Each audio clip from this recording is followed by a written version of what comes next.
मैं वही कहूंगा जो मैं जानता हूं, वही कहूंगा जो आप भी जान सकते हैं।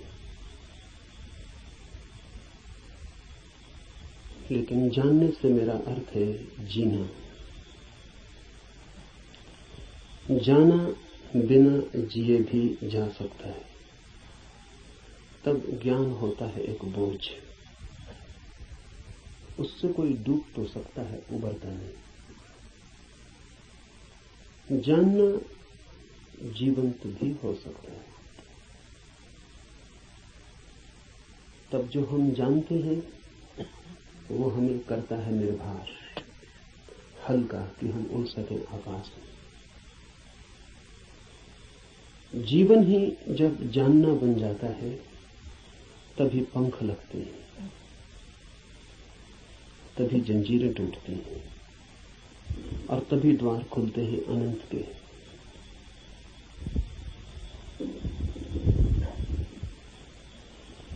लेकिन जानना कठिन है। ज्ञान इकट्ठा कर लेना बहुत आसान है और इसलिए मन आसान को चुन लेता है और कठिन से बचता है। लेकिन जो कठिन से बचता है वो धर्म से भी वंचित रह जाएगा।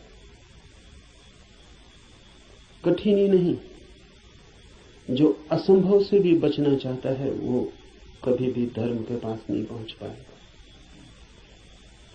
धर्म तो है ही उनके लिए जो असंभव में उतरने की तैयारी रखते हैं। धर्म है जुआरियों के लिए, दुकानदारों के लिए नहीं। धर्म कोई सौदा नहीं है।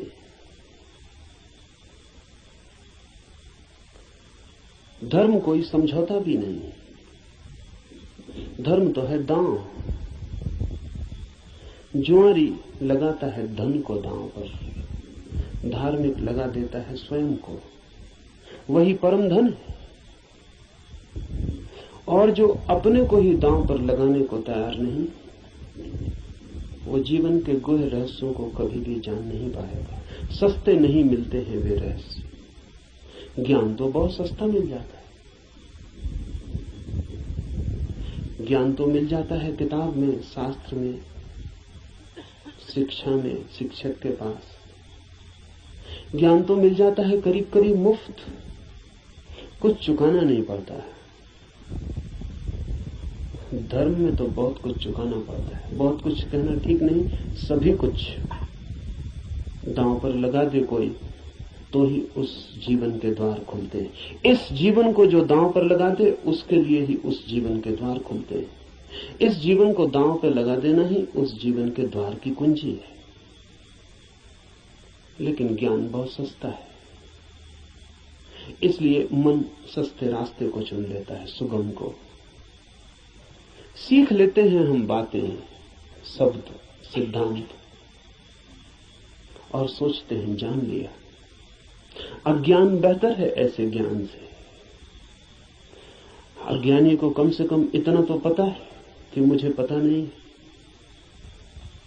इतना सत्य तो कम से कम उसके पास है। जिन्हें हम ज्ञानी कहते हैं उनसे ज्यादा असत्य आदमी खोजने मुश्किल। उन्हें यह भी पता नहीं है कि उन्हें पता नहीं। सुना हुआ, याद किया हुआ कंठस्थ हो गया, धोखा देता है। ऐसा लगता है मैंने भी जान लिया। मैं आपसे वही कहूंगा जो मैं जानता हूं, क्योंकि उसके कहने का ही कुछ मूल्य है। क्योंकि जिसे मैं जानता हूं, अगर आप तैयार हो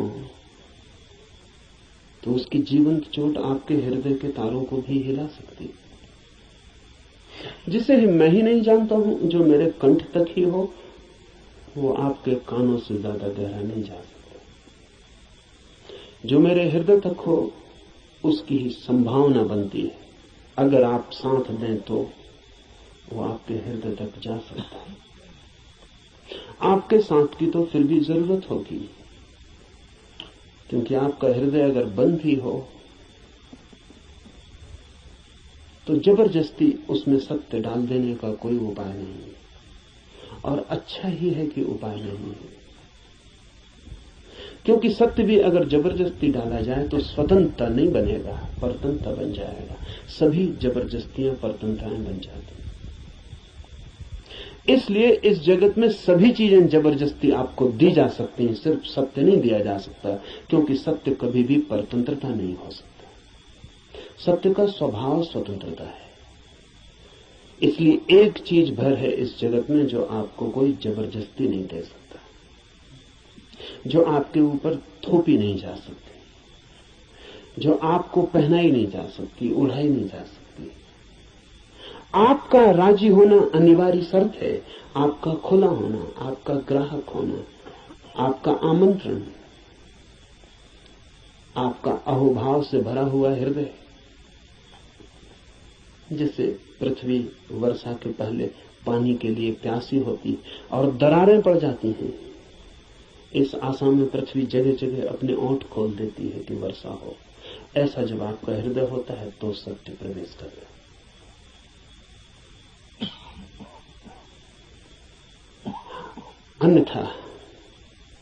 अन्यथा सत्य आपके द्वार से भी आकर लौट जाता है। बहुत बार लौटा है, बहुत जन्मों जन्मों में। आप कुछ नए नहीं, इस पृथ्वी पर कुछ भी नया नहीं, सभी बहुत पुराने हैं। आप बुद्ध के चरणों में भी बैठ के सुने हैं, आपने कृष्ण को भी देखा है, आप जीसस के पास भी उठे बैठे हैं, लेकिन फिर भी वंचित रह गए,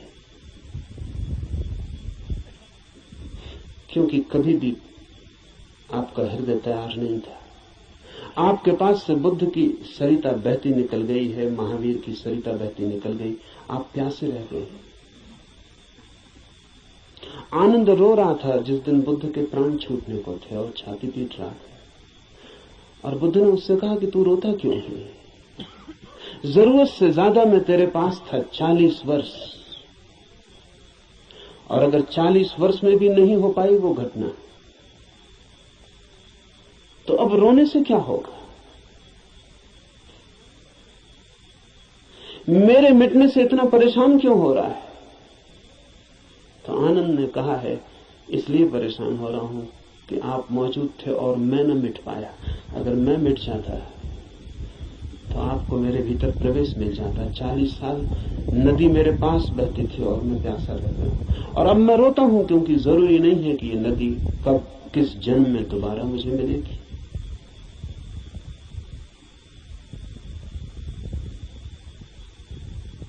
आप कुछ नए नहीं हैं। आपने बुद्धों को दफनाया, महावीरों को दफनाया, जीसस, कृष्ण, क्राइस्ट, सबको आप दफना के जी रहे हैं। उनकी वो हार गए आपसे। आप काफी पुराने, जब से जीवन है तब से आप हैं। अनंत अनंत यात्रा है। कहां हो जाती होगी चूक? बस यही हो जाती है कि आप खुले ही नहीं, बंद है। मैं तो आपसे वही कहूंगा जो मैंने जाना है। अगर आप भी अपने को एक खुलापन बना सके तो आप भी उसे जान लेंगे।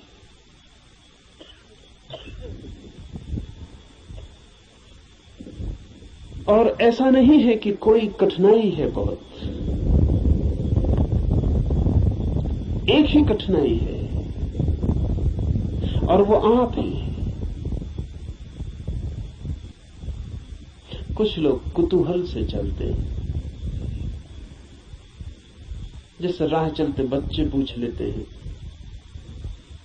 इस वृक्ष का नाम क्या है, और अगर आप उत्तर न दें तो तत्क्षण भूल जाते हैं कि उन्होंने पूछा भी था। वो दूसरी बात पूछने लगते हैं कि ये पत्थर यहां क्यों पड़ा है।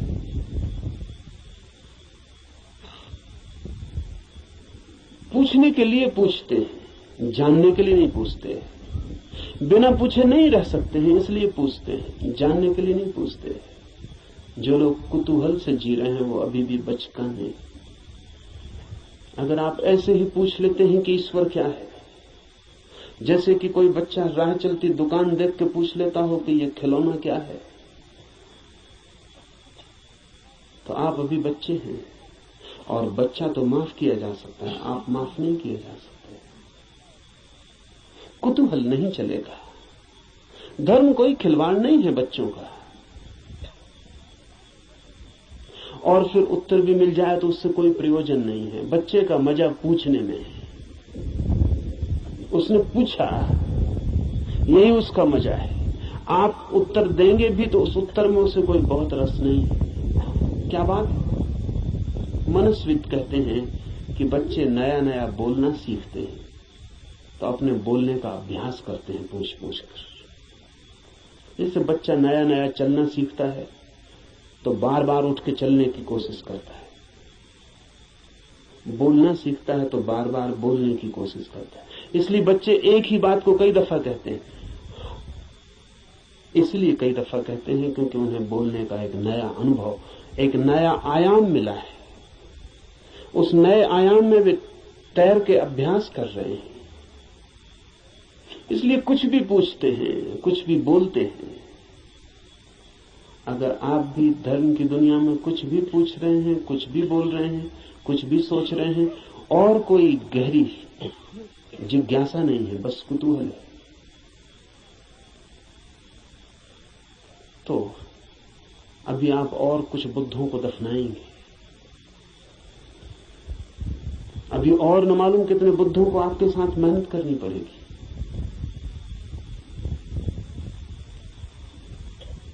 कुतूहल से सत्य का कोई संबंध नहीं। कुछ लोग कुतूहल से थोड़ा आगे बढ़ते हैं और जिज्ञासा करते हैं। जिज्ञासा में थोड़ी ज्यादा गहराई है, लेकिन बस थोड़ी ज्यादा। जिज्ञासा भी बहुत गहरी नहीं, वो भी उथली है, क्योंकि जिज्ञासा है केवल बौद्धिक, और बुद्धि भी ऐसी है जैसी खाज होती है, खुजलाएं तो थोड़ा रस आता है, ऐसा बुद्धि को भी खाज होती रहती।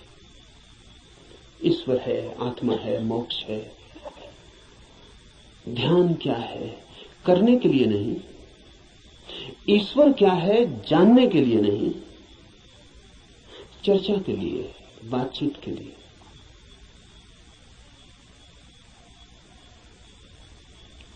एक बौद्धिक मजा है, एक बौद्धिक व्यायाम है, तो लोग ऊंची बातें करते हैं, लेकिन उन बातों पर कभी भी कोई दांव नहीं लगाते। ईश्वर है या नहीं, इससे कोई प्रयोजन नहीं है, और ईश्वर हो तो, ईश्वर न हो तो वे जैसे हैं वैसे ही बने रहते हैं। ये बड़े मजे की बात है। एक आदमी मानता है कि ईश्वर है और एक आदमी मानता है कि ईश्वर नहीं, और दोनों की जिंदगी बराबर एक सी। कोई गाली दे तो उसे भी क्रोध आता है जो मानता है कि ईश्वर है, और उसे भी क्रोध आता है जो मानता है कि ईश्वर नहीं। बल्कि कई दफे तो ये देखा जाता है कि जो मानता है ईश्वर है उसे ज्यादा क्रोध आता है, क्योंकि जो मानता है कि ईश्वर नहीं है वो ज्यादा से ज्यादा क्या कर सकता है, आपका गाली दे सकता है, मार सकता है, हत्या कर सकता है। लेकिन जो मानता है ईश्वर है वो आपको नरक तक में सड़ा सकता है। उसके पास ज्यादा उपाय क्रोधित होने के। अगर ईश्वर के मानने और न मानने से कोई भी अंतर जीवन में न पड़ता हो, तो उसका अर्थ है कि ये ईश्वर से कोई संबंध नहीं है, बौद्धिक बातचीत है।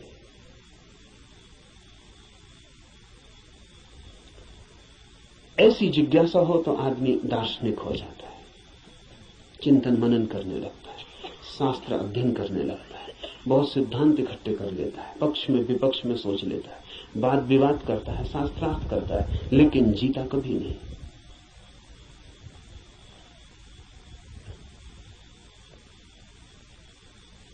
अगर आप भी सिर्फ जिज्ञासा से भरे हैं तो यात्रा नहीं होगी।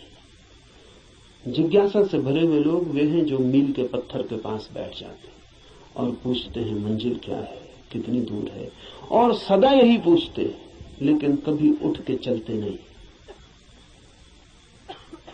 जानते तो आप भी कितना है, क्या कमी है जानने में? करीब करीब सभी कुछ जानते हैं। जो बुद्ध ने जाना हो, महावीर ने, कृष्ण ने जाना हो, वो सभी आप भी तो जानते। गीता में पढ़ के आपको ऐसा नहीं लगता कि ये बातें तो हमें भी मालूम आपको भी है, पर सिर्फ बुद्धि तक है, आपके हृदय तक उनका बीज नहीं पहुंचा। और बुद्धि पर रखे हुए विचार वैसे ही होते हैं जैसे पत्थर पे कोई बीज को रखते हैं। बीज तो होता है लेकिन पत्थर पे रखा रहता है, अंकुर नहीं फूट सकता। अंकुर फूटना हो तो बीज को पत्थर से गिरना पड़े, जमीन खोजनी पड़े, और जमीन की भी ऊपर की सतह ठीक नहीं है, क्योंकि और गीली जगह चाहिए, तो थोड़ा जमीन के भीतर पहुंचना पड़े, जहां थोड़ी पानी की सुविधा हो, थोड़ा रस बहता हो।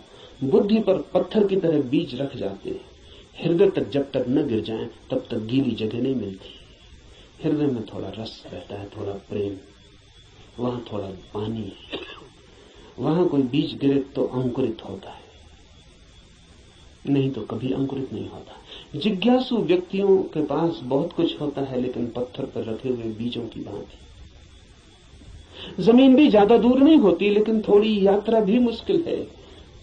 चलना बिल्कुल नहीं है तो पत्थर पर ही बीज रखा रह जाता है। इतनी यात्रा तो करनी ही पड़ेगी कि बीज पत्थर से नीचे गिरे, जमीन पर आए, जमीन में जगह खोजे, थोड़ी गीली भूमि को पाए, थोड़ा छिप जाए अंधेरे में। ध्यान रहे, जगत में जो भी जन्म पाता है वो गहन, मौन, एकांत, अंधेरे को चाहता है। बुद्धि में तो जितनी चीजें रखी हैं वो सब खुले प्रकाश में रखी हैं, वहां अंकुर नहीं होते। हृदय है, आपके भीतर गीली जमीन है छिपी हुई, वहां कुछ पैदा होता है। इसलिए जो सिर्फ जिज्ञासा से जीते हैं वे विद्वान बन जाते हैं, पंडित बन जाते हैं, ज्ञानी बन जाते हैं, लेकिन कुछ अंकुरित नहीं होता उनके भीतर। कोई नया जन्म, कोई नया जीवन, कोई नए फूल, कुछ भी नहीं। एक और जिससे संबंध है हमारा, एक और भी दिशा है खोज की, उसे हम कहते हैं मुमुक्षा। जानने की फिक्र नहीं है, जीने की फिक्र है। जानने की फिक्र नहीं है, होने की फिक्र है। ये सवाल नहीं है कि ईश्वर है, सवाल यह है कि क्या मैं ईश्वर हो सकता हूं। अगर ईश्वर हो भी और मैं ईश्वर न हो सकूं तो कोई सार नहीं है। सवाल ये नहीं है कि मोक्ष है, सवाल ये है कि क्या मैं भी मुक्त हो सकता हूं। अगर मैं मुक्त हो ही ना सकूं और मोक्ष हो भी कहीं तो क्या अर्थ है। ये बात नहीं है कि आत्मा है भीतर या नहीं, हो या ना हो।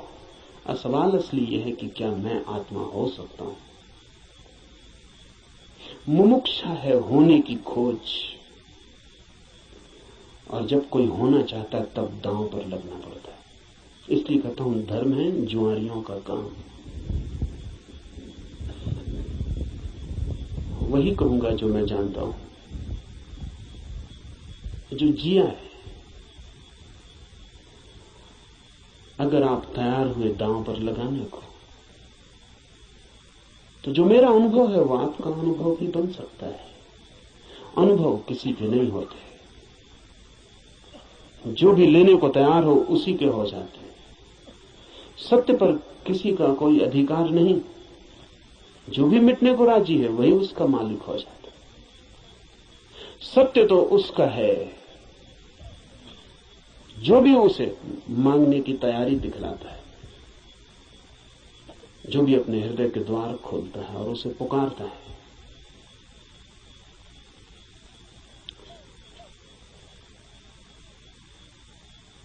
इस उपनिषद को इसीलिए चुना है।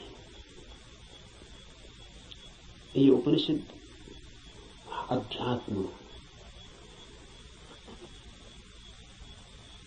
का सीधा साक्षात्कार है। सिद्धांत इसमें नहीं है, इसमें सिद्धों का अनुभव है। इसमें उस सब की कोई बातचीत नहीं है जो कुतूहल से पैदा होती है, जिज्ञासा से पैदा होती है। नहीं, इसमें तो उनकी तरफ इशारे हैं जो मुमुक्षा से भरे हैं, और उनके इशारे हैं जिन्होंने पा लिया है। कुछ ऐसे लोग भी हैं कि जिन्होंने नहीं पाया, लेकिन फिर भी मार्गदर्शन देने का मजा नहीं छोड़ पाते। मार्गदर्शन में बड़ा मजा है। सारी दुनिया में अगर सबसे ज्यादा कोई चीज दी जाती है तो वो मार्गदर्शन है, और सबसे कम अगर कोई चीज ली जाती है तो वो भी मार्गदर्शन है। सभी देते हैं, लेता कोई भी नहीं। जब भी आपको मौका मिल जाए किसी को सलाह देने का तो आप चूकते नहीं। जरूरी नहीं है कि आप सलाह देने योग्य हो, जरूरी नहीं कि आपको कुछ भी पता हो जो आप कह रहे हैं, लेकिन जब कोई दूसरे को सलाह देनी हो तो शिक्षक होने का मजा छोड़ना बहुत मुश्किल हो जाता है। शिक्षक होने में मजा क्या है? आप तत्काल ऊपर हो जाते हैं मुफ्त में और दूसरा नीचे हो जाता है। अगर कोई आपसे दान मांगने आए तो 2 पैसे देने में कितना कष्ट होता है, क्योंकि कुछ देना पड़ता है जो आपके पास है। लेकिन सलाह देने में जरा भी कष्ट नहीं होता, क्योंकि जो आपके पास है ही नहीं उसको देने में कष्ट क्या है? आपका कुछ खो ही नहीं रहा है, बल्कि आपको कुछ मिल रहा है, मजा मिल रहा है, अहंकार मिल रहा है। आप भी सलाह देने की हालत में हैं आज और दूसरा लेने की हालत में। आप ऊपर हैं, दूसरा नीचे है।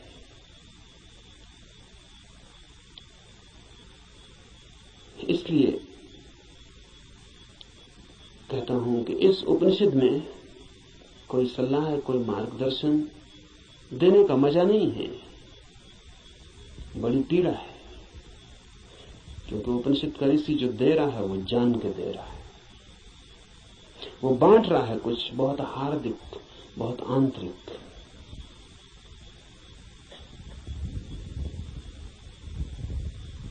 संक्षिप्त इशारे हैं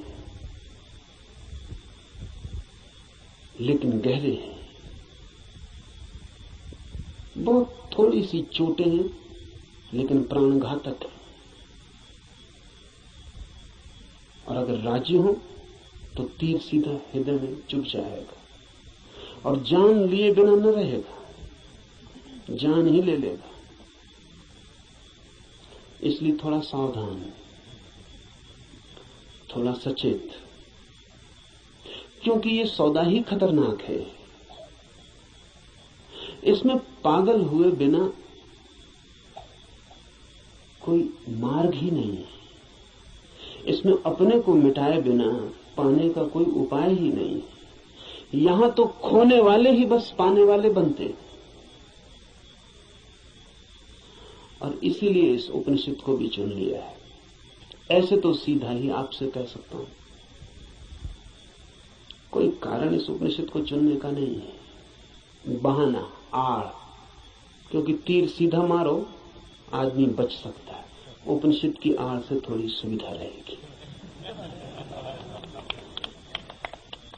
इसलिए चुन लिया है कि आपको ऐसा भी पता नहीं लगेगा कि मैं कोई सीधे ही आपको तीर मार रहा हूं, तो बचने का जरा उपाय कम हो जाता है। सभी शिकारी जानते हैं कि थोड़ी आड़ से शिकार ठीक होते। ये उपनिषद सिर्फ आड़ है और इससे कुछ लेना देना ज्यादा नहीं। जो मैंने जाना है वही कहूंगा, लेकिन उसमें और उपनिषद में कोई अंतर नहीं है, क्योंकि इस उपनिषद के ऋषि ने जो कहा है वो जानकर ही कहा है।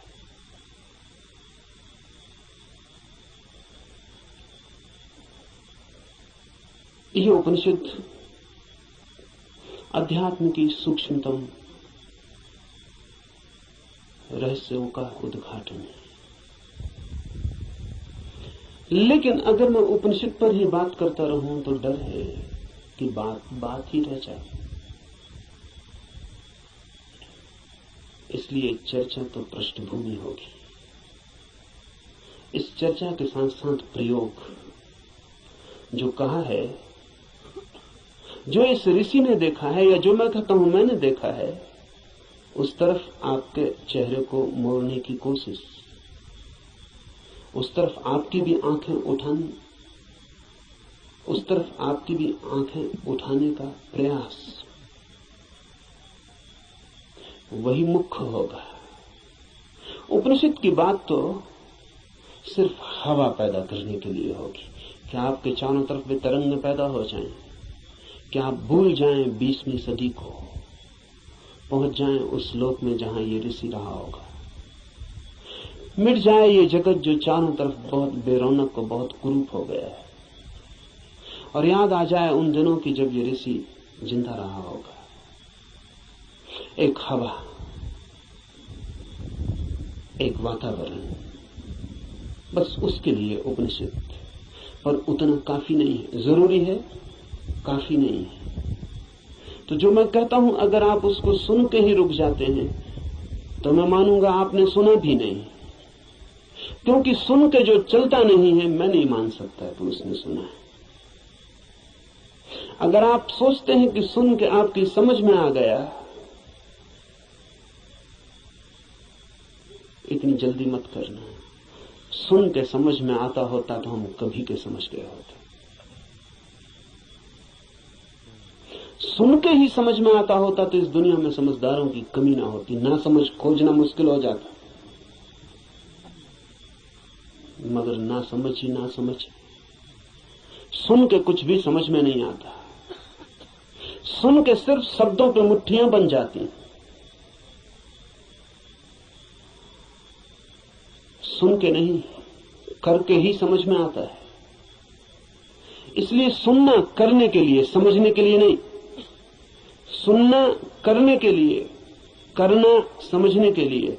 सुन के ही सीधा मत सोच लेना कि समझ गए। वो बीच की कड़ी के बिना कोई भी उपाय नहीं है, कोई भी रास्ता नहीं। लेकिन मन कहता है कि समझ गए, अब करने की क्या जरूरत है। मंजिलें चल के पहुंची जाती हैं। सब भी समझ लिया हो, यात्रा पथ पूरा स्मृति में आ गया हो, पूरा नक्शा जेब में हो, फिर भी बिना चले कोई मंजिल तक कभी पहुंचता नहीं। लेकिन सपना देखा जा सकता है। कोई आदमी यहीं सो जाए और सपना देख सकता है कहीं भी पहुंचने का। मन सपना देखने में बड़ा कुशल है। और ऐसा मत सोचना कि आप ही ऐसे सपने देखते हैं।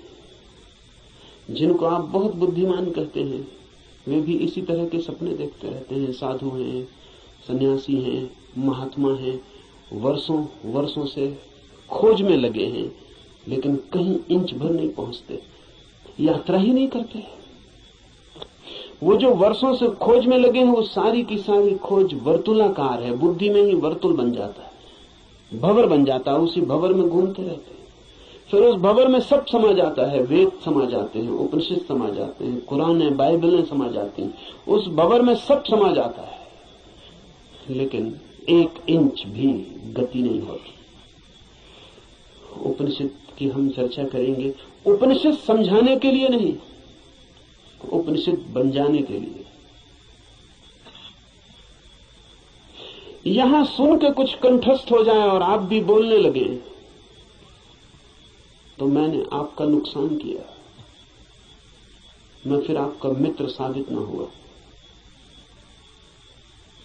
यहां सुन के आप जो सुना है वो बोलने लग जाएं तो कोई मूल्य नहीं है। यहां सुन के आपको भी वो हो जाए, आप भी वो देख लें, वो आंख आपकी भी खुल जाए तो ही। ऐसा समझें, एक कवि गीत गाता है किसी फूल के संबंध में। गीत में बड़ा माधुर्य हो सकता है, छंद हो सकता है, लय हो सकती है, संगीत हो सकता है। गीत की अपनी खूबी है, लेकिन गीत कितना ही गाए उस फूल को और कितना ही गुनगुनाए तो भी गीत गीत है, फूल नहीं। और लाखों गति और लाखों छंद तो भी गीत गीत है, फूल की सुगंध नहीं। और आप उसी गीत से तृप्त हो जाएं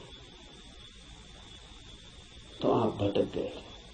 उपनिषद गीत है किसी फूल का जिसे आपने देखा नहीं अभी। गीत गजब का है, गाने वाले ने देखा है, पर गीत से तृप्त मत हो जाना। गीत फूल नहीं है। ऐसा भी हो जाता है कि कभी कभी आप फूल के पास भी पहुंच जाते हैं। कभी कभी फूल की एक झलक भी मिल जाती है, अचानक, आकस्मिक। क्योंकि फूल कोई विजाती ही नहीं है, आपका स्वभाव है। आपके बिल्कुल निकट है, किनारे किनारे है, कभी कभी छू जाता है बिना आपके, बावजूद आपके। कभी कभी फूल एक झलक दे जाता, कोई बिजली कौन जाती, किसी क्षण में आकस्मिक अनुभव में आ जाता है कुछ और भी है इस जगत में, यही जगत सब कुछ नहीं है। इस पथरीले जगत के बीच कुछ और भी है जो पत्थर नहीं, फूल है, जीवंत खिला हुआ, जैसे किसी स्वप्न में देखा हो या अंधेरी रात में चमकी हो बिजली और कुछ दिखा हो और फिर खो गया हो। ऐसा कभी कभी आपके जीवन में भी हो जाता है, कवियों के जीवन में अक्सर हो जाता है, चित्रकारों के जीवन में अक्सर हो जाता है। फूल की झलक बिल्कुल पास आ जाती है, फिर भी फूल कितने ही पास हो और कितनी ही झलक मिल गई हो, पास होना भी दूर होना ही है। और कितने ही पास आ जाए फूल तो भी फासला तो बना ही रहता है। और मैं बिल्कुल हाथ से भी छू लूं फूल को तो भी पक्का नहीं है कि जो अनुभव मुझे होता है वो फूल का है, क्योंकि हाथ खबर लाने वाला है, और हाथ अगर बीच में गलत खबर दे दे तो कुछ भरोसा नहीं। और हाथ सही ही खबर देगा, इसको मानने का कोई कारण नहीं। फिर हाथ जो खबर देगा वो फूल के संबंध में कम और हाथ के संबंध में ज्यादा होती।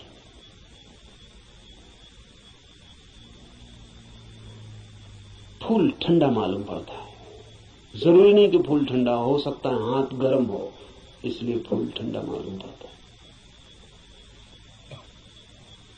खबर हाथ के संबंध में, क्योंकि खबर जब भी किसी माध्यम से आती तो सापेक्ष होती है, पक्का नहीं हुआ जा सकता। पोपोव का मैं एक संस्मरण पढ़ रहा था। पोपोव एक साधिका थी और गहरी साधिका थी, और पियोत्र दिमित्रोविच ऑस्पेंस्की के पास साधना करता था। एक दिन बैठी थी पास, एक सज्जन ने आके ऑस्पेंस्की से पूछा कि ईश्वर है या नहीं। तो ऑस्पेंस्की ने कहा कि ईश्वर नहीं। फिर ऑस्पेंस्की थोड़ी देर रुका और उसने कहा कि लेकिन मैं कोई गारंटी भी नहीं कर सकता।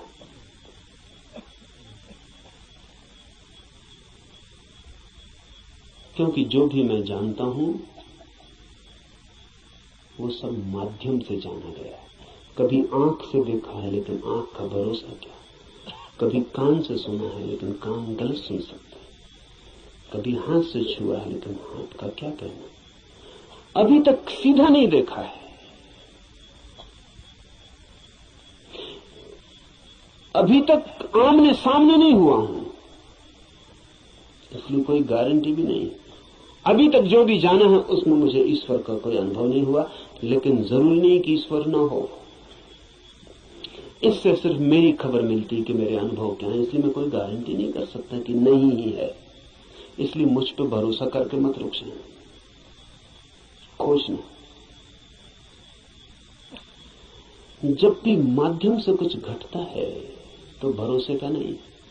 अगर फूल के बिल्कुल पास भी पहुंच जाएं तो भी आंख देखती है, हाथ छूते हैं, सुगंध नाक में आती है, ये भी दूरी का अनुभव है। तो कभी कभी कोई कवि उस परम फूल के इतने पास पहुंच जाता है तो उसकी गीत में उतर आती है गूंज उसकी, लेकिन फिर भी बुद्ध नहीं है वो, महावीर नहीं है वो। महावीर कौन है, बुद्ध कौन है? बुद्ध है वो चैतन्य जो फूल ही हो गया। इतनी भी दूरी न रही कि फूल को देखा हो, फूल ही हो गया। फूल होकर ही पूरी तरह जाना जा सकता है क्या है। उपनिषद के ऋषि की बात है, गीत है किसी फूल के संबंध में, उसे गुनगुनाना, मिठास है बड़ी उसमें, स्वाद है उसमें बहुत, लेकिन वो फूल नहीं है, गीत ही है। अगर प्रयास करेंगे तो कभी कभी झलक भी मिलेगी। मेरे पास लोग आते हैं, वो कहते हैं ध्यान में बड़ी झलक मिली, लेकिन फिर खो गई। अनंत प्रकाश हो गया था, फिर खो गया। आनंद ही आनंद हो गया था, लेकिन अब कहां है? अब खोजते हैं और नहीं मिलता। झलक का मतलब है पास पहुंच गए थे, झलक तो खो ही जाएगी। इसलिए ध्यान ज्यादा से ज्यादा झलक ही दे सकता है। उस पर भी मत रुक जाना कि उसी झलक को पकड़ के बार बार खोजते रहना है। ध्यान का तो मूल्य ही इतना है कि झलक मिल जाए, फिर आगे जाना है समाधि में, ताकि आप फूल ही हो जाएं।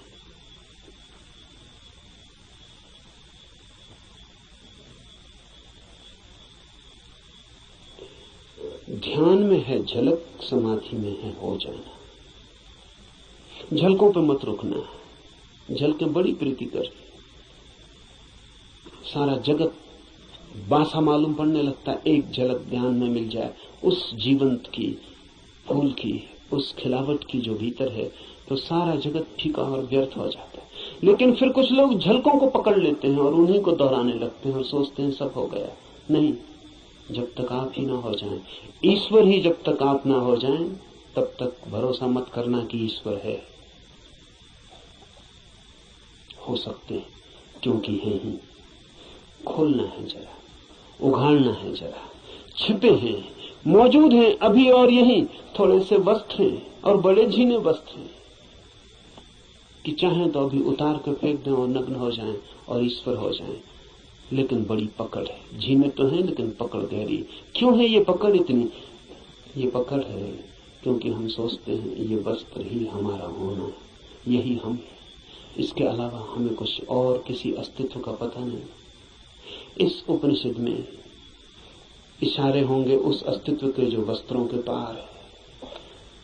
और इस उपनिषद के साथ साथ हम करेंगे ध्यान ताकि मिले झलक, और आशा बांधेंगे समाधि की ताकि हम भी हो जाएं वही जिसे हुए बिना न कोई संतोष है, न कोई शांति है, न कोई सत्य है। उपनिषद शुरू होता है प्रार्थना से। प्रार्थना है समस्त जगत से। सूर्य कल्याणकारी हो, वरुण, अर्यमा, इंद्र और बृहस्पति, विष्णु कल्याणकारी हो, उस ब्रह्म को नमस्कार हो। हे वायु, तुम्हारे लिए नमस्कार, क्योंकि तुम प्रत्यक्ष ब्रह्म हो। मैं तुम्हें ही प्रत्यक्ष ब्रह्म कहूंगा। सत्य और ऋत वे सब मेरी रक्षा करें, आचार्य की भी। इस प्रार्थना से शुरू होता है। धर्म की यात्रा प्रार्थना से शुरू होगी ही। प्रार्थना का अर्थ है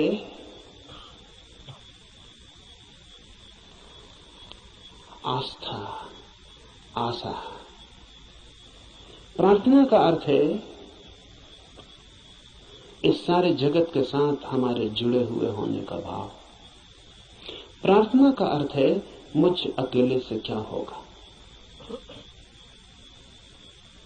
मुझ अकेले से होता तो हो गया होता। मुझ अकेले से तो क्षुद्र भी नहीं सध पाया। चाहा था धन मिल जाए वो भी नहीं मिला, चाहा था पद मिल जाए वो भी नहीं मिला। कैसी कैसी चाहें की थी, बड़ी छोटी थी, वे भी पूरी ना हुई। मुझ अकेले से तो संसार भी ना सधा। तो सत्य की ये महायात्रा मुझ अकेले से हो सकेगी? अकेले अकेले तो मैं संसार में भी हार गया हूं। सभी हारे हुए हैं संसार में। जो जीते हुए दिखाई पड़ते हैं वे भी, बस वे दूसरों को जीते हुए दिखाई पड़ते हैं, खुद तो बिल्कुल हारे हुए हैं।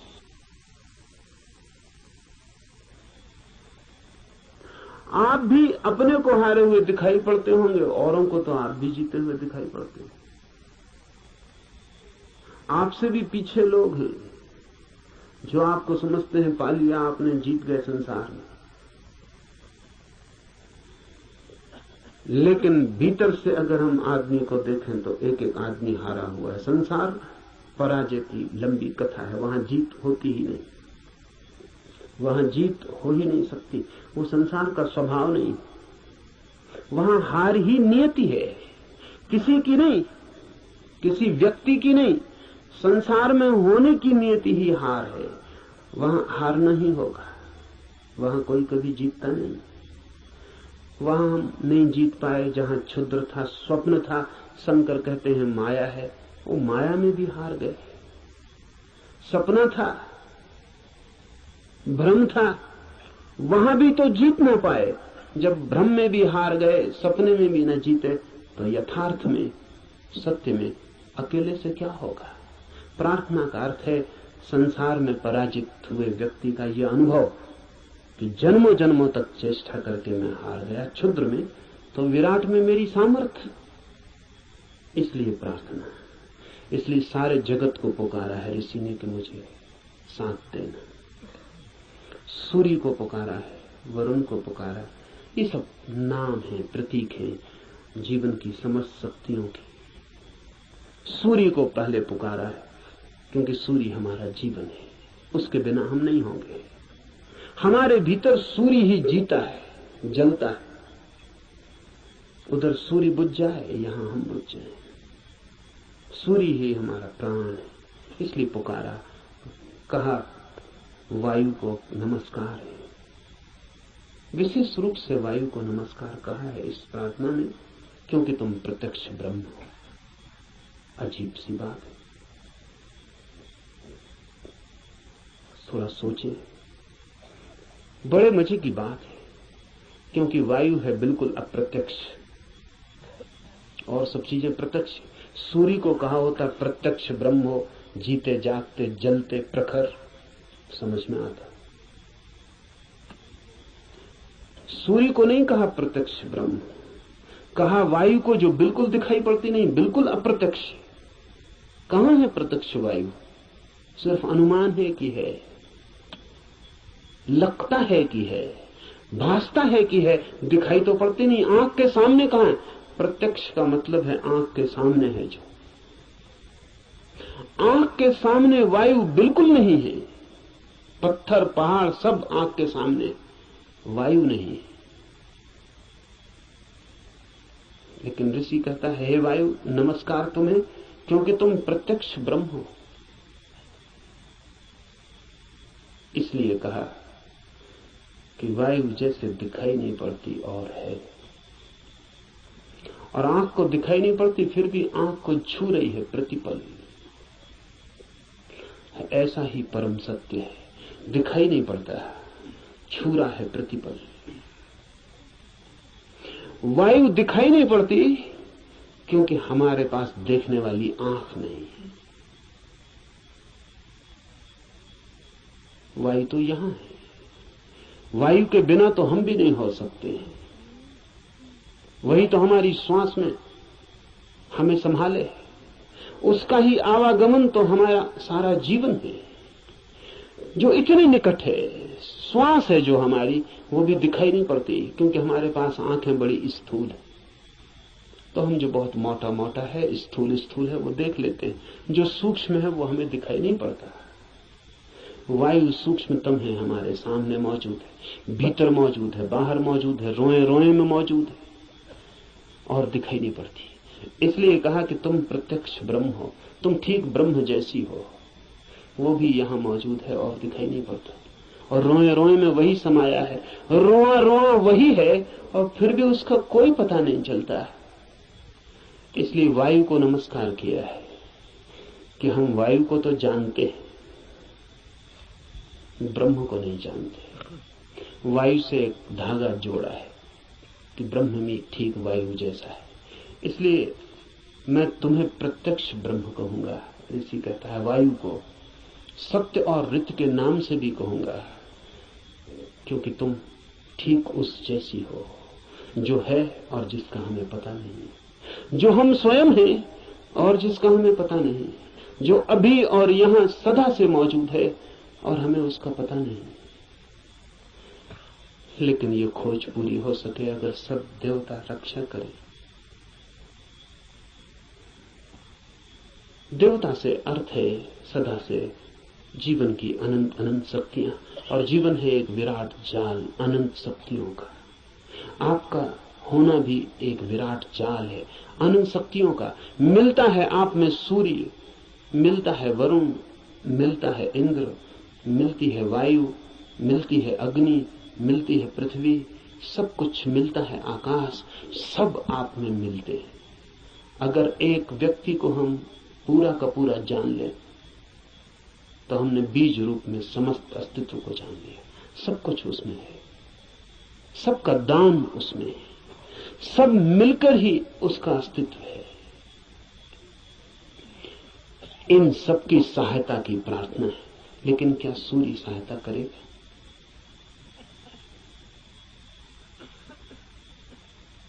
ये सवाल उठता ही है। प्रार्थना भी की तो क्या सूर्य सहायता करेगा? प्रार्थना भी की तो क्या वायु सहायक हो जाएगी? प्रार्थना भी की तो पृथ्वी क्या सहायता करेगी?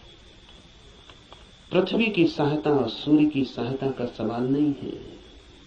आपने प्रार्थना की, यही बड़ी सहायता है। इसे थोड़ा ठीक से समझ लें। कोई सूर्य आके आपको सहायता नहीं करेगा, लेकिन आपने प्रार्थना की, इसका जो परिणाम है वो सूर्य पर नहीं होगा, आप पर होगा। क्योंकि प्रार्थना करने वाला चित्त हो जाता है विनम्र, प्रार्थना करने वाला चित्त हो जाता है असहाय, प्रार्थना करने वाला चित्त स्वीकार कर लेता है इस बात को कि मुझ अकेले से नहीं होगा। प्रार्थना करने वाला चित्त मिटने को तैयार हो जाता है। प्रार्थना करने वाला चित्त अपने अहंकार को, इस भाव को कि मैं कर सकता हूं, छोड़ देता है। इसके परिणाम होते हैं। प्रार्थना का सारा परिणाम आप पर होता है। प्रार्थना से सूर्य नहीं बदलता, आप बदलते हैं। प्रार्थना से जगत नहीं बदलता, आप बदलते हैं। लेकिन आपके बदलते ही दूसरे जगत में आपका प्रवेश हो जाता है। प्रार्थना आमतौर से जब आप करते हैं तो यही सोचते हैं कि कोई कुछ करेगा, इसलिए प्रार्थना कर रहे हैं। न, प्रार्थना है एक उपाय, एक डिवाइस। हाथ तो आप जोड़ते हैं किसी और के सामने, लेकिन जो परिणाम होता है वो होता है भीतर, जिसने हाथ जोड़े हैं उस पर। इसलिए बड़ी कठिनाई होती है अगर आप वैज्ञानिक के सामने कहें कि हे सूर्य सहायता कर, तो कहेगा मूढ़ता की बात है। क्या सूर्य तुम्हारी सहायता करेगा? कब किसकी सहायता की? कि हे इंद्र वर्षा कर, पागल हो गए हो? प्रार्थनाओं से कहीं वर्षाएं हो गई हैं। वैज्ञानिक ठीक कहता है, न तो सूर्य आपकी सुनेगा, न बादल आपकी सुनेगी, न हवा आपकी सुनेगी, कोई आपकी नहीं सुनेगा। लेकिन आपने पुकारा, ये आपको बदल जाएगा। आपने कितने जोर से पुकारा, उतनी गहरी हूक आपके भीतर प्रवेश हो जाएगी। अगर आपके पूरे प्राण पुकार उठे तो आप दूसरे ही आदमी हो जाएंगे। इसलिए है प्रार्थना।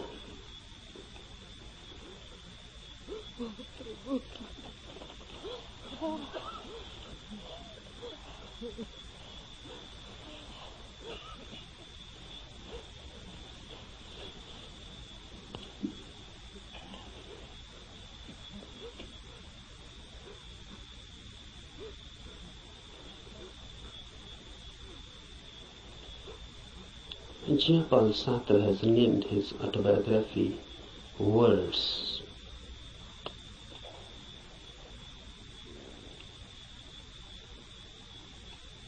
This christening of his autobiography as Words is significant, deeply significant. Really, everybody's biography is just words and nothing else. Because what is your mind? words and words and words. If you analyze the mind, then what you are? Just words. A long sequence, a long procession of words.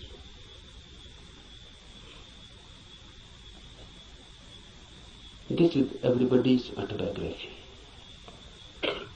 But if you are nothing but words, then you are not. Then you are yet unborn. Then you are yet to exist authentically. Because words are just words, sounds. They mean something, but basically they are meaningless. The meaning is given to them. And mind is just a mechanism, a natural computer. It goes on feeding on words, then creating more words out of them. Then you go on associating those words. You go on creating principles, philosophies, systems. And ultimately where you are. Truth is not a byproduct of a long process of words. Truth is not a word at all. Truth is out of words. Truth is beyond words, or below words. Truth is experience, not words. Old Lao Tse has said, the truth cannot be said. Because when you say something, language has to be used. Words have to be used. And truth is not a word. So when you say it, you miss it. The moment you say it, you have missed it. It cannot be said. It can only be experienced.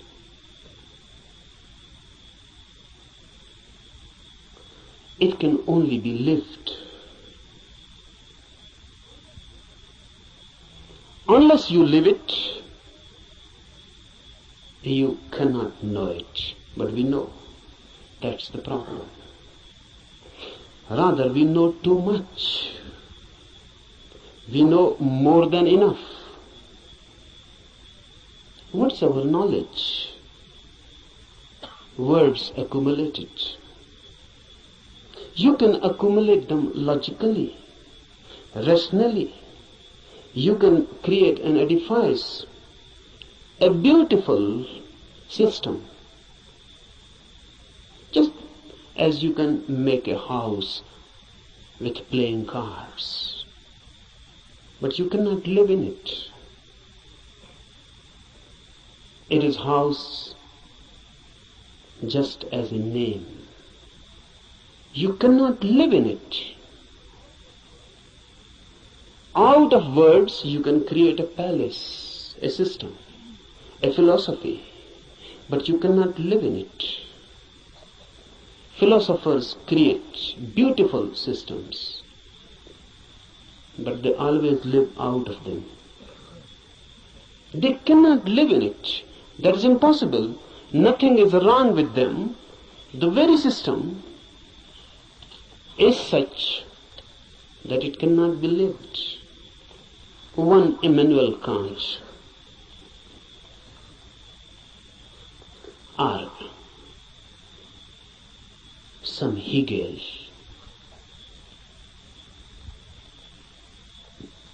they create out of words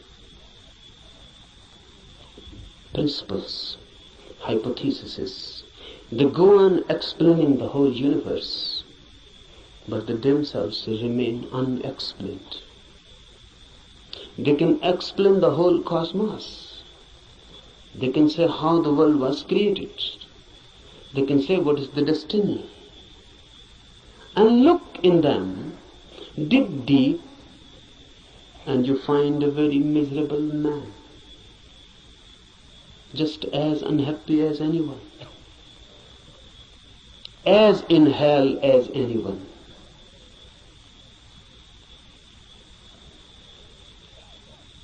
Don't believe in words. They are the greatest deception created by humanity. And word has become our world. We live in it, we eat it, we ride on it. The word beats in our hearts and the word circulates in our blood. We are just a collection, a big collection of words. Mind is very miser about words. It goes on accumulating. But remember, word is never the reality. I can use the word love. But love, the word, is not love, the experience. I can go on repeating love, love, love, and I can create a sort of auto-hypnosis, and I can believe that I know love because I know the word. To know the word is easy. To know love is difficult. Not only difficult, but impossible. Impossible not because the experience is impossible. Impossible because you are incurable. Because love can come only to you when you are not. And that is the path of everything that is great, deep. Love, truth, God. They come only when you are not.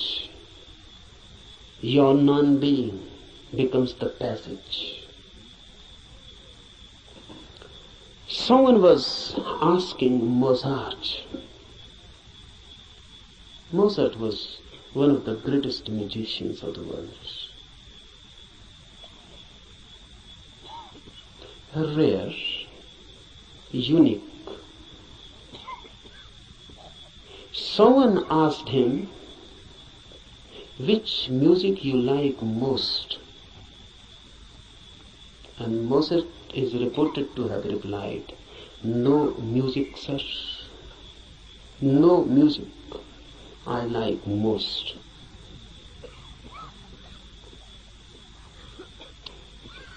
Difficult to understand, difficult to penetrate in, but very significant. The reply is just unique, unexpected, and from a musician. He says no music is the best. Have you ever heard the music which Mozart calls no music? You have heard sounds. And if sounds can be put in a system, in a rhythm, it becomes music. Music means rhythmic sounds. But sounds, if they are unrhythmic, it becomes noise. If they are rhythmic, it becomes music. But what is no music? No music means no sounds, silence. Silence has a music of its own, but you cannot hear it as you are. You are filled with words, so you can understand sounds. You are filled with noise. That's why music has so much appeal. You are so much filled with noise, crowdy noise, mad noise, that when someone creates music outside, you forget your noise inside. You are magnetized by the music outside. You forget yourself. You become concentrated in the music outside. That's why music is loved so much. Music is a hypnosis created by sounds, rhythms, technique. Unless your inner noise ceases, unless your inner constant talk, chattering ceases, you cannot hear no music. This Upanishad is concerned with no music. No music means meditation. The state of mind when there is no noise within, then suddenly you become aware of a silence without. When you are silent, the whole universe becomes suddenly silent. When the whole universe is suddenly silent, for the first time you are authentically existent. For the first time you have being. For the first time you know who you are.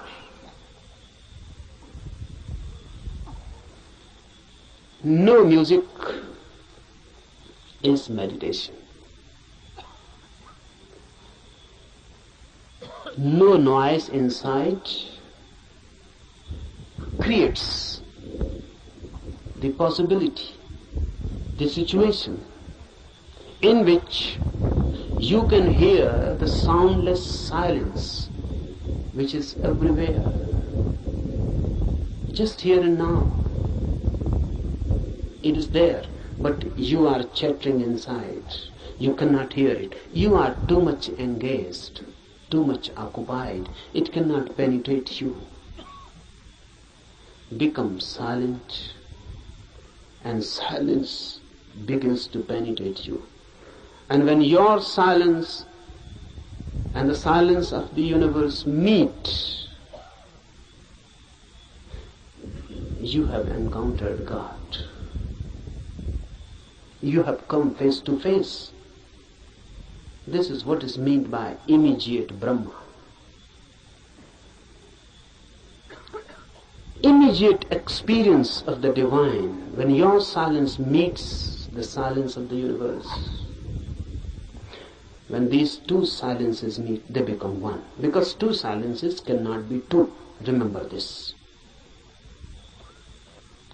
Two noises are two. Two silences cannot be two, because there is nothing in between them which can become a wall, which can become a division. Two silences immediately become one.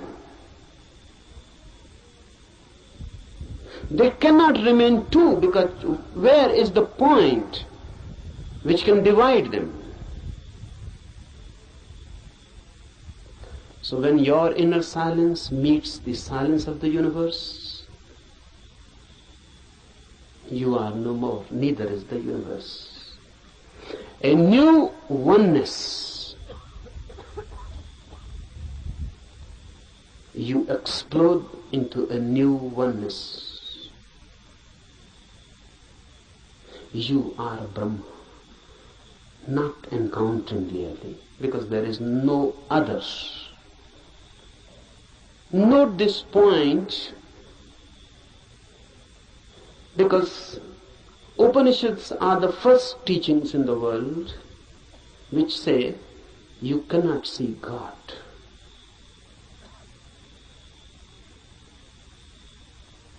All the religions go on talking about seeing God. Upanishads are the first teachings the oldest, which say you cannot see God, because in seeing two are needed, you and the God. God cannot be made an object of knowledge. God is your subjectivity. So you cannot put God before you. There is no way of meeting God. You can only dissolve in Him, or He can dissolve in you. Oneness is God. When two silences meet, oneness is created. Two silences meeting transform everything. In this camp, we will try to create a silence within you. We are not to do anything for the silence of the universe. It is always here and there. It is always the case. Only you are missing your silence. Once you can gain your silence, suddenly you are transformed into a different world, in a different being. You are no more the same. The old man is dead and a new is born. Creating of this inner silence is all that is meant by meditation.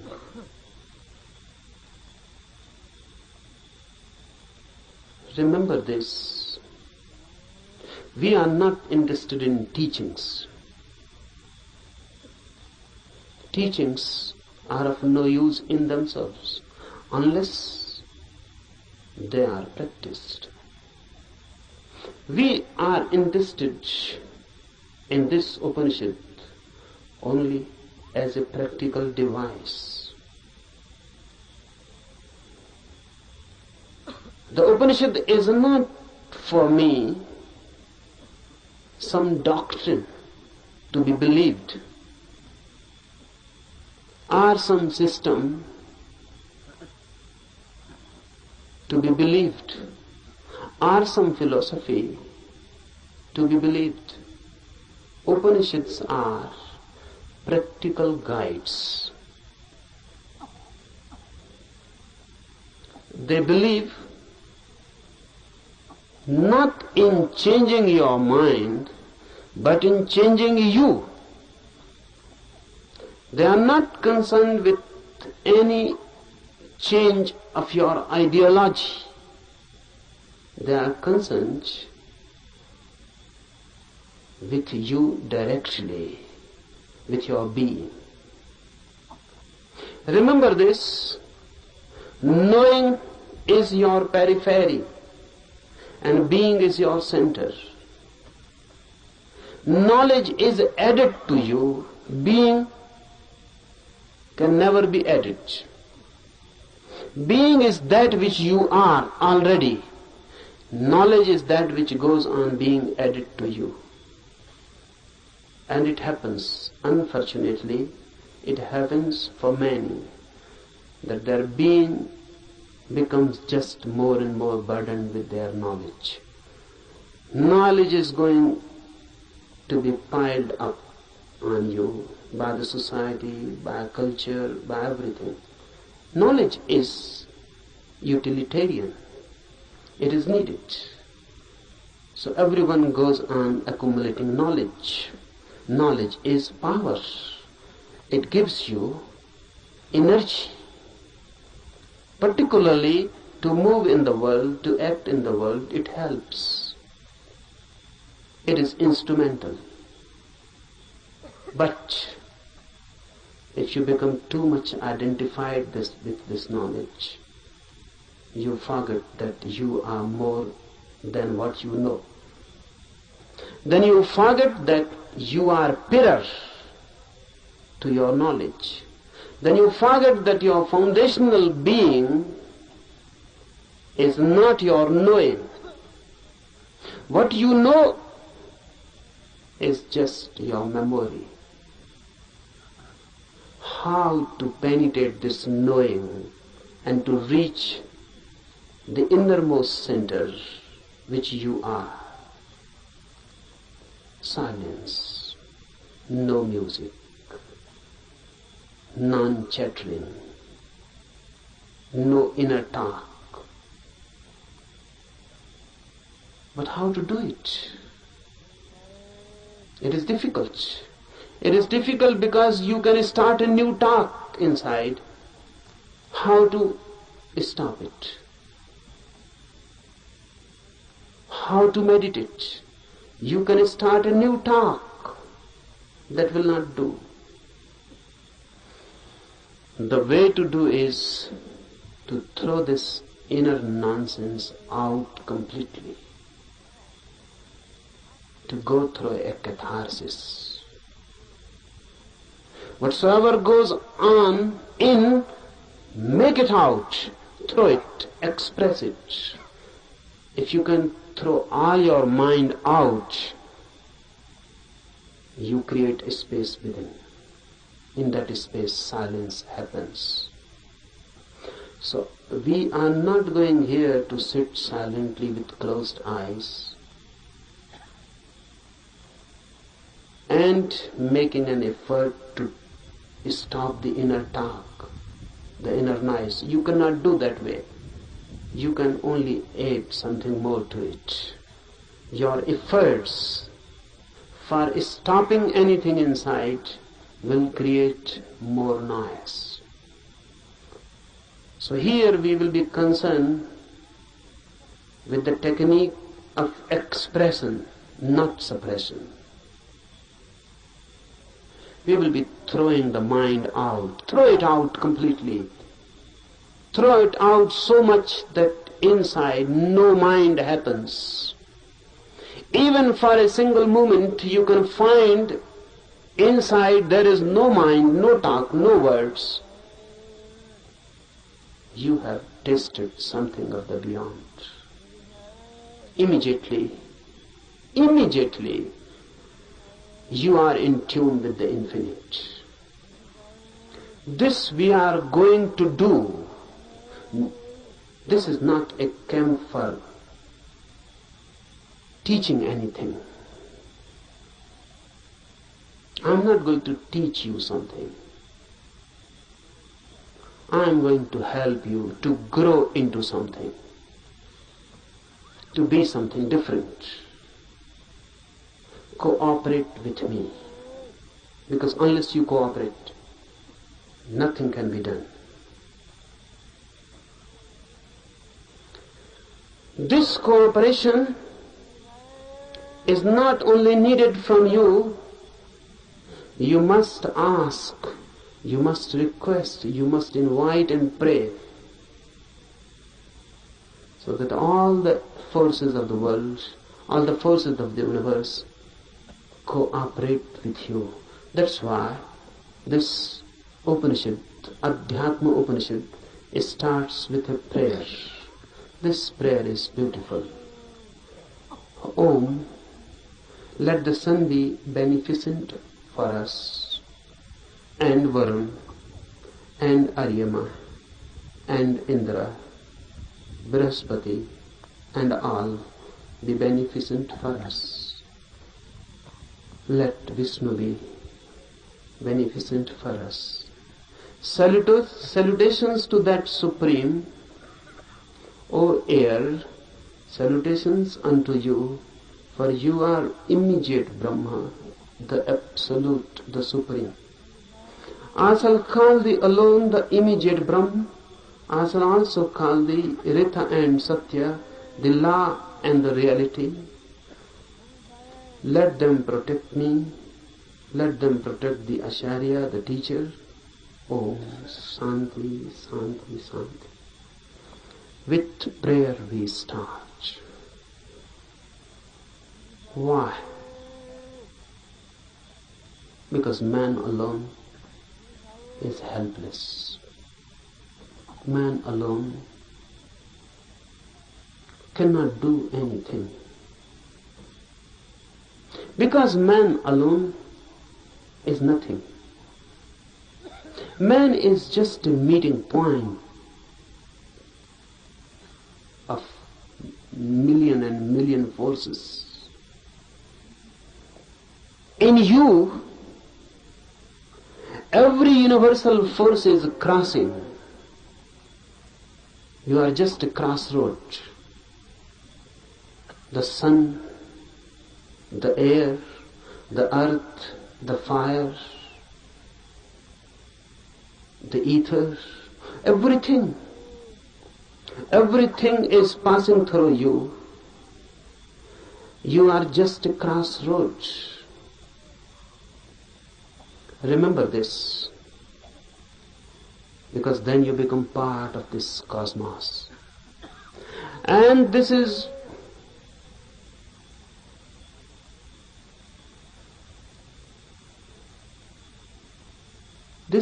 very significant to remember, because the modern mind thinks itself to be isolated, not in tune with the universe, but in conflict, in a struggle. The Western attitude has always been of a struggle, conflict. And now the Western mind has become the universal mind. Now there exists no such thing as Eastern mind. This Upanishad belongs to the Eastern mind. It existed once. It is totally different. Western attitude is of fighting with the universe, of conquering. How to conquer nature? How to conquer natural forces? This makes man alienated. Man becomes a stranger in this universe. A conqueror is bound to be violent. A conqueror is bound to be in conflict. And ultimately a conqueror is bound to find himself isolated, alone. Eastern mind is totally different. The very approach is not a fight, but of deep resonance. Universe and I are not two. I am part of it, just a wave in the great ocean. I belong to it, and it belongs to me. There is a belonging. I am not a stranger in this world. I am not forced on this world. I am not an enemy, and the world is not inimical towards me. I am part of it, and not a mechanical part, but an organic part. Just like my eyes are my organic part, my hands are my organic part. I touch through my hands, I see through my eyes. My seeing has become my eyes, and my touching has become my hand. The universe has become man in you. The universe has become a particular individual in you. You are not different from it. You are just a wave. And the universe is flowering through you. This is Eastern way of looking at the world. Man in tune. That's why prayer. Prayer is a bridge. It makes you feel again at home. Even the sun is not so far away. The Upanishad says, let sun be beneficent to us. Let everything be beneficent to us. Let everything be a blessing to us and a help. Why? Because truth is not yours or mine. Truth means the center of this universe. And if you are in conflict with the universal forces, you can never reach it. Only in a deep friendship, deep intimacy, the universe opens its doors for you. So prayer is just creating a forgotten intimacy. Look at it in this way. A child is born. The moment a child is born, he is separated from his mother. Before birth, in the womb, he was one. With the mother, one. There was no separation. The child and the mother were one. The child existed within the mother as part, organic part, because even the child was not breathing. The mother was breathing and the child was alive through mother's breath. The child's heart was not beating. The mother's heart was beating and the child was alive through mother's heart. The child was not eating. The child was not doing anything. The child was just part and parcel of the mother. Then the child is born and separated. Then the child grows as individual. Away and away the child goes from the mother. The same happens with human consciousness. Before consciousness is born, you are one with the universe. In deep sleep, you again fall into that oneness. When there is no dreaming and no thought, there is no mind. And when there is no mind, there is no ego. In deep sleep, you are no more. Because your mind is no more. Who you are in your deep sleep, can you say? What is your name? When you are deep, dreamlessly asleep, who are you? What is your name? There is no name. Because if there is name, you are not deep asleep. The name is just a surface thing. Who are you, a Hindu or a Mohammedan? A Christian, Catholic or Protestant? Who are you? Educated, uneducated, poor or rich, a beggar or a king? Who are you? Man, woman, young or old? In deep sleep, you are none. Still you are. You cannot say that you are. Absolutely not. You are. But you are not that which you are when awake. While dreaming, while awake, you are a mind. While deep asleep, you are a no mind. The mind is lost, dissolved, but the being is. Deep prayer gives you this feeling of no mind, of deep oneness, as if the whole universe has become a womb. You have become just a child in the womb of your mother. The whole universe has become motherly.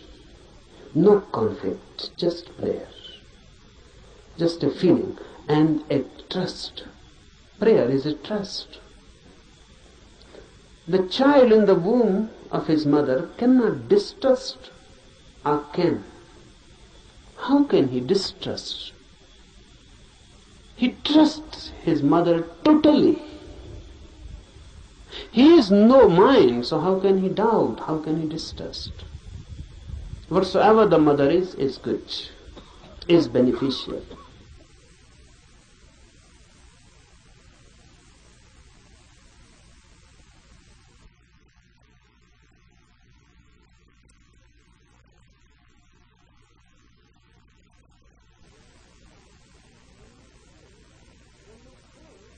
When you pray, you are throwing yourself back into a motherly universe. You are back into the womb of the world, of existence itself. And you trust. This trust is sown in the prayer. The sun will be beneficial, the air, the earth, everything.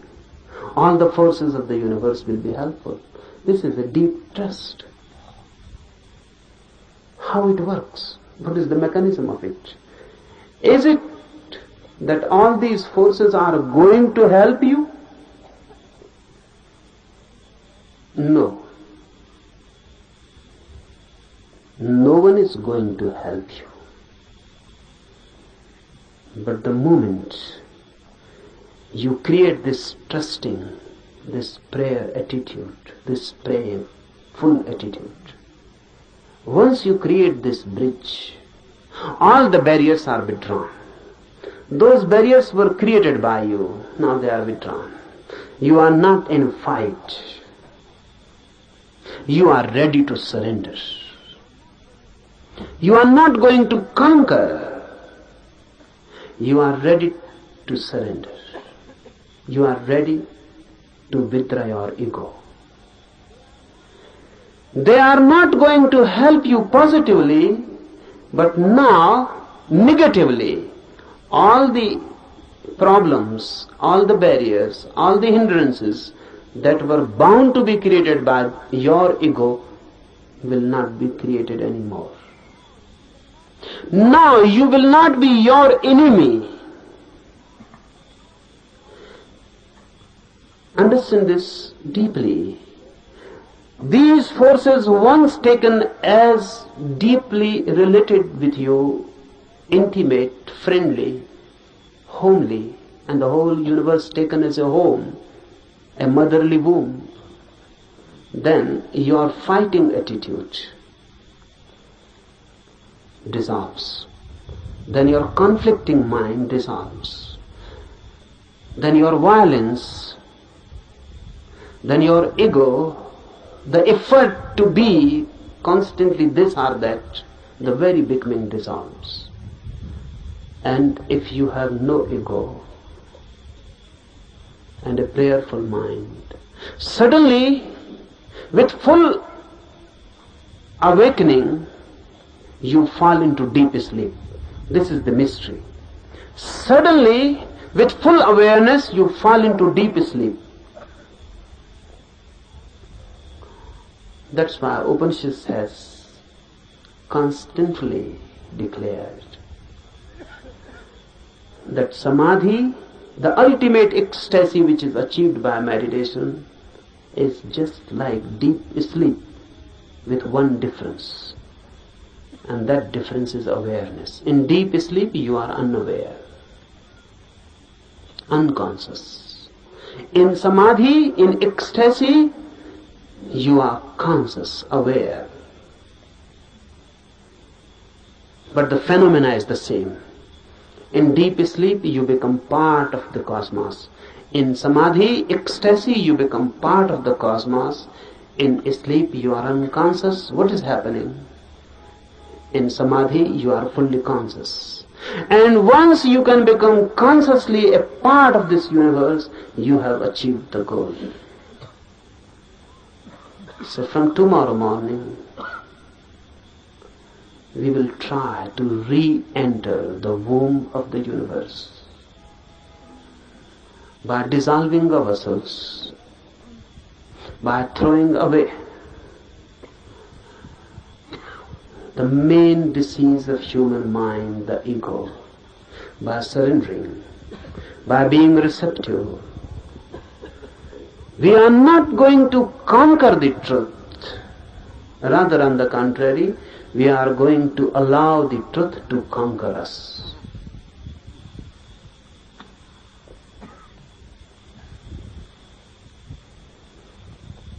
Now, some instructions for the morning meditation.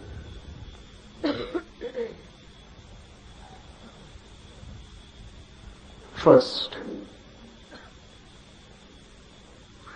don't be serious at all.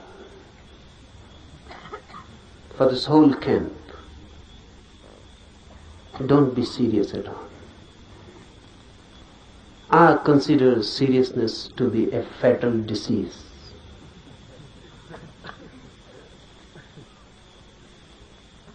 So please don't try to be long faces. Why I particularly say this? Because religious people are usually trying to be that. Don't be serious. Be more and more laughing, enjoying like small children. Because before the divine force, we are small children. So don't be serious. You cannot approach that divine force with a serious, sad face. That's a barrier. Laugh and dance and enjoy like small children, and you can enter the temple very easily. The doors are always open for the children. Be children-like. Jesus is reported to have said that only those who are like children will enter the kingdom of God. And look what Christians have done. They have created a very serious, sad religion. Jesus on the cross, a weeping religion, crying. Christians say Jesus never laughed. This is unbelievable. Because the man who said only those who are like children will enter the kingdom of God cannot be believed that he never laughed. The quite vice versa can be believed, that he continuously laughed, never stopped laughing, even in his sleep. But this cannot be believed, that he never laughed. Be like children, forget your ages, your experience, your knowledge, throw them all, wholesale. Don't try by and by. Throw them, because unnecessary time is wasted. Just throw them, forget them. You may be someone, everyone is someone. If not in others' eyes, in his eyes, everyone is someone. You must be someone. Here be nobody. Forget. Leave outside the campus ground your identities. You may be a doctor, you may be a professor. Leave all these diseases outside. You may be a rich man, you may be a politician. There are thousands and thousands types of diseases. Please leave them outside. Here come like small children. Then something is possible. Otherwise, nothing. So first thing, be completely non-serious. Second thing, for all these 8 days, laugh as much as you can. Why? Because you don't know the mechanism of the mind. Suppressed energies can be thrown out in many ways. Laughter is the easiest. Any energy, try it. Someone has abused you, you feel anger coming in, immediately laugh. And the same energy which was going to be anger will become laughter. You are sad. Something has happened. The moment you remember you are sad, immediately laugh. Don't wait someone to help you. Laugh. And suddenly you will feel the change, the same energy which was going to take a shape, sad shape, is transformed into laughter. It has been released. So laughter I give you as a technique of release. And don't try to be miser about it. And don't try to find out any reasons for it. No reasons are needed.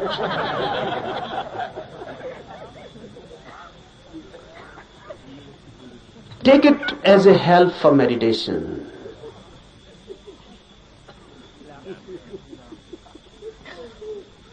The whole thing takes a different dimension. Thirdly, for all these days to come, remember one thing constantly, that you are to create a situation in you in which the divine can be invited. So don't do anything. Don't behave in such a way that the situation is disturbed. What do I mean? Be more graceful. Be more loving. Be more compassionate. So that you can create a situation in which the divine can become a guest, be a host. Just think of it. The divine coming to you as a guest. What you will do? How you will behave? How you will clean your house? How you will celebrate? How you will create a space in your house? Constantly for all these 8 days, remember this, that you are going to be a host to the divine. So behave. Always thinking of that. Remember, your laughter can become many things. It can be violent. It can be angry. It can be insulting to someone. Then you are not behaving like a host. Your laughter must become a grace. It must not be insulting to anybody. It must not be insulting, disturbing. It must not create something which can become a barrier. So do whatsoever you like, but constantly remember that in these 8 days, any moment the divine can enter in you.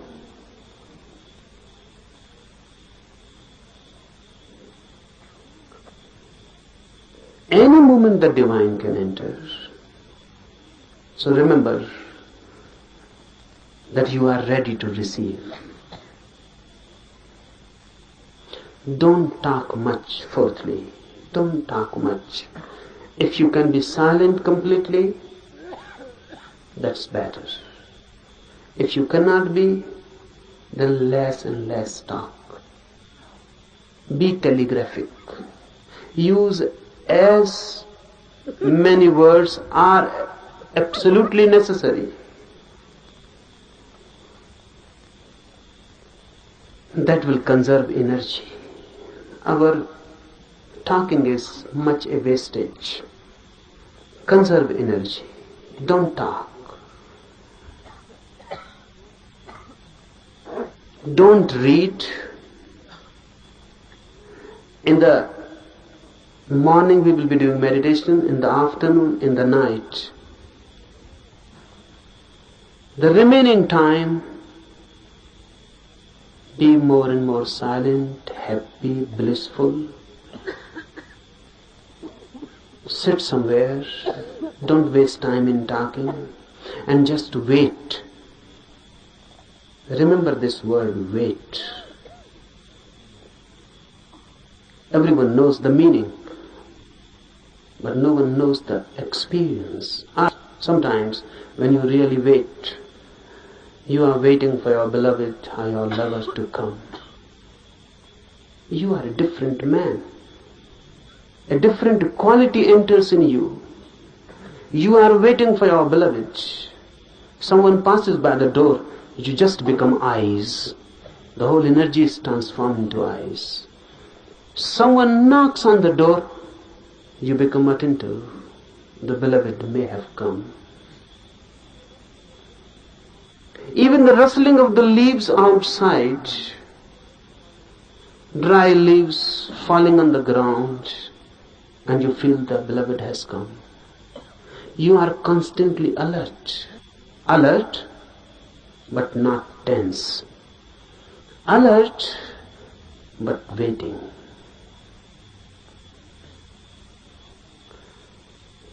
For all these 8 days, wait. Do meditations, be happy, and wait. Don't be impatient. That's what I mean. Be alert and not tense. Don't be impatient. You cannot force the guest to come. You can only invite and wait. So give the invitation and wait. Any moment the guest, and if you are not alert, you may miss the moment.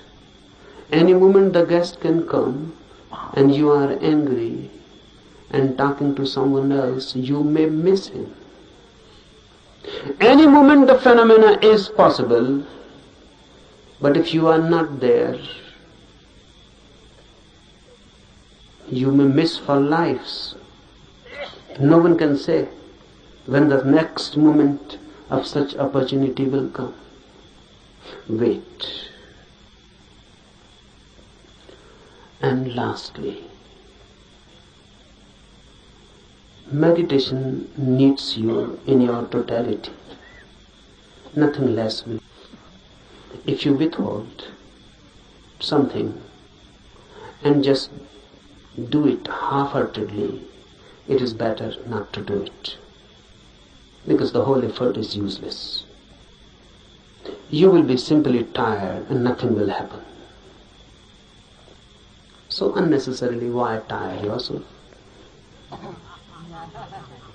If you are half in it, you will be tired. And if someone feels tired, remember this and find out you will be half in it.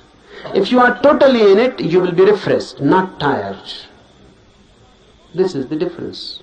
If you are totally in it, nothing has been retained, nothing has been withheld. You were in it totally. The doer was not standing outside, the doer had become the doing. Then you will come out of his fresh like the dew in the morning, fresh like a rose just opening, fresh, full of energy, light, dancing, blessed. And not only blessed, in such a state of mind that you can bless others. But that happens only when you are total in it. It never happens when the minor part has moved. Then there is a tension between you standing and between you moving. Then you have become two. Then you are split. That split, that inner tension between two, creates tiredness. You feel exhausted, not vitalized. You feel just as if your energy has been sucked out. You will feel it. So whenever you feel it, go deep and ask, are you split into two, divided? The effort that do, either stop completely, don't do. That's better. Because you are not deceiving yourself. It is honest. Or be totally in it, move in it.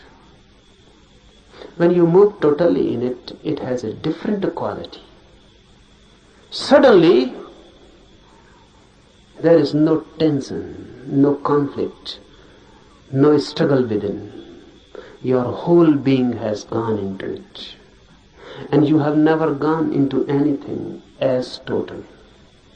You have not loved as total. You have not done anything as total, always partial. That's why your life is just moment adjusted. You feel just dying every moment. No beauty, no flowering out of it, just death. Out of life, only death. That shows what you are doing with yourself. Otherwise, life is every day, every moment a new flowering. Every day a new achievement. Every day a new height and a new depth. And if you can go on, moment to moment, moving totally in your life, death becomes itself the deepest experience of life. There is no death then. But it is difficult to move totally in anything. At least try with meditation. If you can move in meditation totally, then you can move in other dimensions also totally. And a total life is a religious life. A religious life doesn't mean any ritual, doesn't religious worship, doesn't mean any religious affiliation. It means energy moving in its totality. And when you move total, you become holy. Why? Because all that is known as sin is possible only when you move in part. You can love someone totally, but you cannot hate someone totally. That's impossible. You can be compassion totally, but you cannot be anger totally. Really, a very strange phenomena happens. If you can just try to be totally angry, suddenly when the anger will be coming nearer and nearer to the totality, it will change into compassion.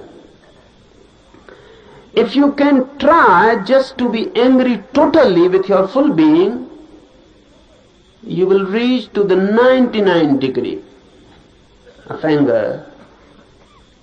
Then if you move more, just nearing the 100%, suddenly you will know the anger has disappeared and the object of your anger has now become object of your compassion. Because I define sin as that which can be done only partially, with your own one part. And I define virtue, punya, as that which can be done only totally. If you do it partially, it cannot be done. This sin cannot be done with your total being, and the virtue cannot be done with your partial involvement. You have to move into with your whole being. And when the whole being moves into something, you become holy. Religious man. Wait, try, For these 8 days, this thing, the happening, is possible for everyone. It is also for you. No one is excluded. Everyone is called and invited. Be courageous and take a jump. We start with a prayer. We start with a surrender. All the universal forces, let them be beneficent to us. Let their blessings be with us. आज के लिए इतना, enough for today.